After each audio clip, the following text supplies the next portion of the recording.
എന്റെ ഈശോമണി ഔസേപ്പേ, ഇന്നവന്റെ മുട്ടുകാല് തല്ലൊടിച്ചിട്ട് വേറെ കാര്യമുള്ളോ? കിഴക്ക് ദിക്കിലെ ചെന്തെങ്ങിൽ കരിക്കു പൊന്തിയ നേരത്തെ വിളിക്കുന്നേ നിന്നോടെ ചോട്ടിൽ മുറുക്കി കുത്തിയ താറാ. ഞാൻ വരുമ്പോത്തിന് ആ ബീഫ് ഞാൻ വരത്തിക്കാളാ.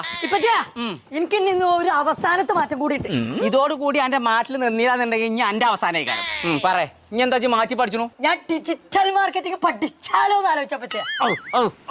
അപ്പോഴാണ് ഇപ്പച്ചിന്റെ കുട്ടി ഒരു വെടിക്കെട്ട് കോഴ്സ് തെരഞ്ഞെടുത്തത്. ഇപ്പൊ തന്നെ ഇതിനോട് ഒരു 8-10 കോഴ്സിന്റെ പേര് പറഞ്ഞു. ഇനി നാളെ നേരം പെടുത്താ മാറുമോ? അത് പറയാൻ പറ്റൂല. പറയാൻ പറ്റൂലാന്നോ? ഇങ്ങോട്ട് തിരിച്ചാണ് അനക്ക് നല്ലതേ. ഇതൊക്കെ കൂടി പഠിപ്പിച്ച ഏതെങ്കിലും സ്ഥലം ഉണ്ടോന്നുണ്ടെങ്കിൽ അതാണ് ഏറ്റവും നല്ലത്. ഇവിടെ എത്തേലും ആയിക്കോ നോക്കിപ്പച്ചേ. അവിടെ കുഴപ്പമൊന്നുമില്ല. അവിടെ ഈ സിക്കേര മാർക്കത്തെ ചെറിയൊരു മോയുള്ളൂ. ഇപ്പച്ചേ ഞാൻ പറയണ കേൾക്കാനൊന്നും ഇവിടെ ഒരു മനുഷ്യക്കുട്ടി ആരുമില്ലേ? ഇജ്ജ് പറയണ കേൾക്കാനേ നോക്കാം. അതിനോട് പറഞ്ഞ അനവധി കാലം.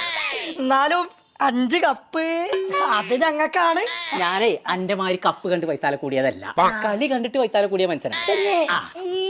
എന്ത് പറഞ്ഞിട്ട് എന്താ, കപ്പ് 5 ഞങ്ങൾ തന്നെ കൊണ്ടുപോയത് അറിയാം. ഇന്ന് വൈകുന്നേരം നമുക്ക് 7up ഒന്ന് കൊടുന്നാലോ? അയ്യത്തപ്പച്ച ഞങ്ങൾക്ക് ഇട്ടൊന്ന് ഊറ്റിയേ. എന്നാ മര്യാദക്ക് ഞാനിപ്പോ എടുത്ത വീഡിയോ അതിൽ എഡിറ്റ് ചെയ്തിട്ടുണ്ടേ. അത് നിങ്ങൾ ഏതെങ്കിലും മൊബൈൽ ഇട്ടാണ്ട് എഡിറ്റ് ചെയ്താൽ ഇതിലൊന്നും അത് നടക്കൂല. മര്യാദക്കിന്റെ ഊത്ത എഡിറ്റ് ചെയ്തെന്നോ സർജന്റിന്റെ ഗ്രൂപ്പൊക്കെ വിടാനുള്ളതാണ്. അപ്പൊ ഞങ്ങൾ ഊത്തോ? നിങ്ങൾ ഊതാതെ തന്നെ ആ ചങ്ങായി ഗ്രൗണ്ടിൽ കടന്ന് ഉരുളാണ്. നിങ്ങൾ എന്റെ കൈമറ പറഞ്ഞേ നീ പെരുന്നില്ല ഒരു നിമിഷം ഞാൻ നിൽക്കൂല. നിങ്ങൾ വീഡിയോ ഒലക്കെഡിറ്റ് ചെയ്ത് തരും. ഞാൻ വാങ്ങിയ മുതലാണ്.